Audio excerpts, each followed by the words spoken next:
Law 21. Play a sucker to catch a sucker. Seem dumber than your mark. Judgment. No one likes feeling stupider than the next person. The trick, then, is to make your victims feel smart, and not just smart, but smarter than you are.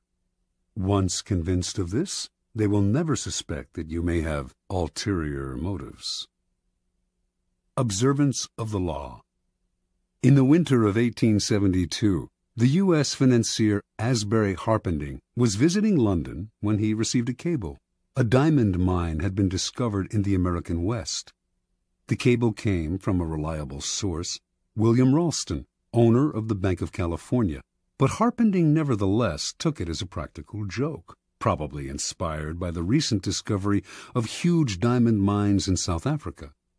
True, when reports had first come in of gold being discovered in the western United States, everyone had been skeptical, and those had turned out to be true. But a diamond mine in the West? Harpending showed the cable to his fellow financier, Baron Rothschild, one of the richest men in the world, saying it must be a joke. The Baron, however, replied, "Don't be too sure about that. America is a very large country. It has furnished the world with many surprises already. Perhaps it has others in store." Harpending promptly took the first ship back to the States.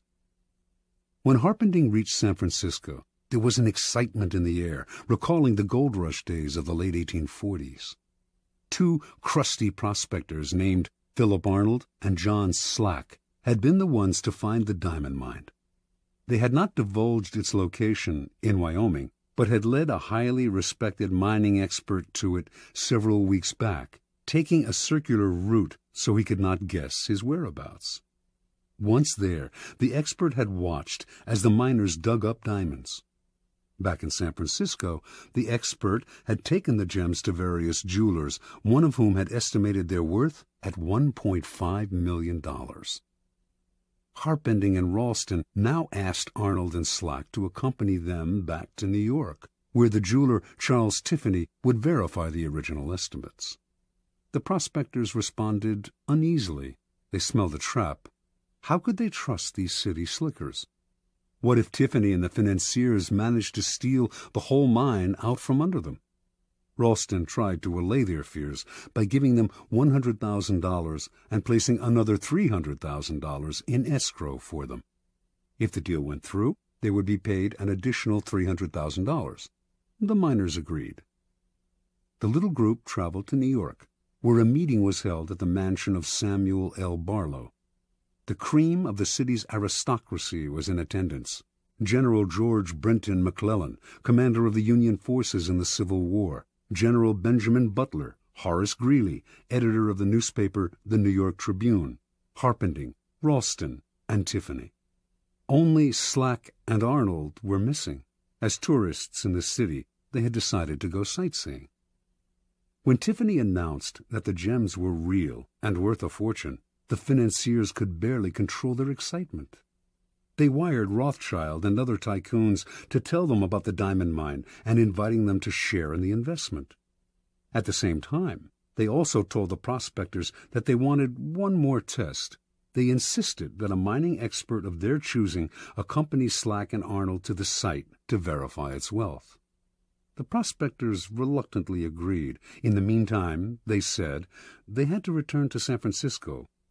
The jewels that Tiffany had examined they left with Harpending for safekeeping. Several weeks later, a man named Louis Janin, the best mining expert in the country, met the prospectors in San Francisco. Janin was a born skeptic who was determined to make sure that the mine was not a fraud. Accompanying Janin were Harpending and several other interested financiers. As with the previous expert, the prospectors led the team through a complex series of canyons, completely confusing them as to their whereabouts. Arriving at the site, the financiers watched in amazement as Janin dug the area up, leveling anthills, turning over boulders, and finding emeralds, rubies, sapphires, and most of all, diamonds. The dig lasted 8 days, and by the end, Janin was convinced. He told the investors that they now possessed the richest field in mining history. With 100 men and proper machinery, he told them, I would guarantee to send out $1 million in diamonds every 30 days. Returning to San Francisco a few days later, Ralston, Harpending, and Company acted fast to form a $10 million corporation of private investors. First, however, they had to get rid of Arnold and Slack. That meant hiding their excitement. They certainly did not want to reveal the field's real value. So they played possum. Who knows if Janin is right, they told the prospectors. The mine may not be as rich as we think. This just made the prospectors angry. Trying a different tactic, the financiers told the two men that if they insisted on having shares in the mine, they would end up being fleeced by the unscrupulous tycoons and investors who would run the corporation. Better, they said, to take the $700,000 already offered, an enormous sum at the time, and put their greed aside. This the prospectors seemed to understand, and they finally agreed to take the money, in return signing the rights to the site over to the financiers and leaving maps to it. News of the mine spread like wildfire. Prospectors fanned out across Wyoming. Meanwhile, Harpending and Group began spending the millions they had collected from their investors, buying equipment, hiring the best men in the business, and furnishing luxurious offices in New York and San Francisco. A few weeks later, on their first trip back to the site, they learned the hard truth. Not a single diamond or ruby was to be found. It was all a fake. They were ruined. Harpending had unwittingly lured the richest men in the world into the biggest scam of the century. Interpretation. Arnold and Slack pulled off their stupendous con, not by using a fake engineer or bribing Tiffany. All of the experts had been real. All of them honestly believed in the existence of the mine and in the value of the gems. What had fooled them all was nothing else than Arnold and Slack themselves. The two men seemed to be such rubes, such hayseeds, so naive, that no one for an instant had believed them capable of an audacious scam. The prospectors had simply observed the law of appearing more stupid than the mark, the deceiver's first commandment. The logistics of the con were quite simple. Months before Arnold and Slack announced the discovery of the diamond mine, they traveled to Europe, where they purchased some real gems for around $12,000, part of the money they had saved from their days as gold miners.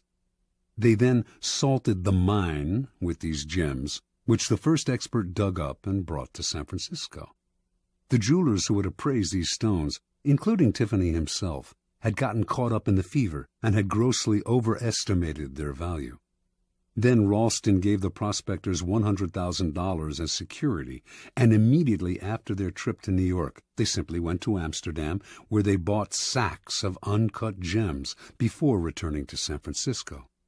The second time they salted the mine, there were many more jewels to be found.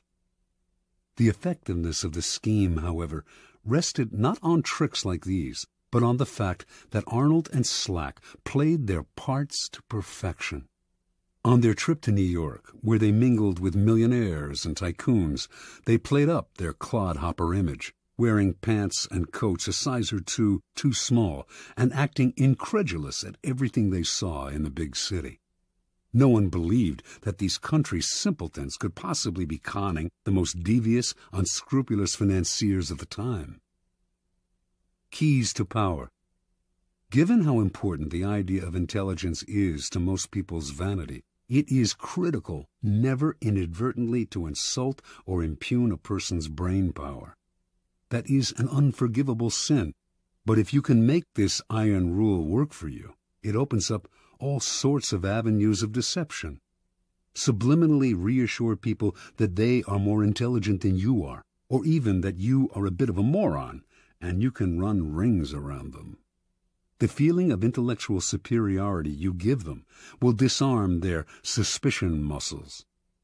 Intelligence is the obvious quality to downplay, but why stop there? Taste and sophistication rank close to intelligence on the vanity scale. Make people feel they are more sophisticated than you are, and their guard will come down. As Arnold and Slack knew, an air of complete naivete can work wonders. Those fancy financiers were laughing at them behind their backs. But who laughed loudest in the end? In general, then, always make people believe they are smarter and more sophisticated than you are. They will keep you around because you make them feel better about themselves, and the longer you are around, the more opportunities you will have to deceive them.